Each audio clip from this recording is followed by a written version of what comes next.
ಮಾತ್ರ ಮಹಿಮೆ ಪಡಲಿ.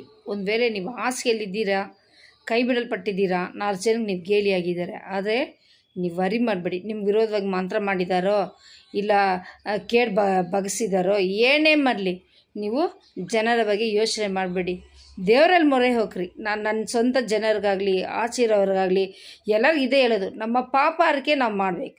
ನಮ್ಮ ತಪ್ಪನ್ನು ನಾವು ತಿದ್ದುಕೊಂಡು ಮತ್ತೆ ಆ ತಪ್ಪನ್ನು ನಾವು ಮಾಡದೆ ಆತನ ತಿರುಗಿದಾಗ ಖಂಡಿತವಾಗಿ ನಮ್ಮ ದೇವರು ಏಸಪ್ಪ ನಿಮ್ಮನ್ನ ಕೈ ಬಿಡೋದೇ ಇಲ್ಲ, ಕೈ ಬಿಡೋದೇ ಇಲ್ಲ.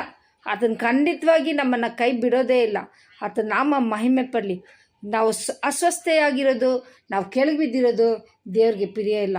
ಆತನ ಮನದುರುಗುವ ದೇವರಾಗಿದ್ದಾರೆ. ಇವೆಲ್ಲಿ ದೇವ್ರ ಕಡೆಗೆ ತಿರುಗಿ ಕ್ಷಮಾಪಣೆ ಕೇಳಿ. ಖಂಡಿತವಾಗಿ ನಿಮ್ಮನ್ನು ಹಾಸಿಗೆಯಿಂದ ಗುಣಪಡಿಸುವ ದೇವರಾಗಿದ್ದಾರೆ. ನಿಮ್ಮ ಅಗತ್ಯಗಳನ್ನು ಕೊಡುವ ದೇವರಾಗಿದ್ದಾರೆ. ನಿಮ್ಮನ್ನು ಹಾಸಿಗೆಯಿಂದ ಎಬ್ಬಿಸಿ ನಡೆಸುವ ದೇವರಾಗಿದ್ದಾರೆ. ದೇವ್ರನ್ನ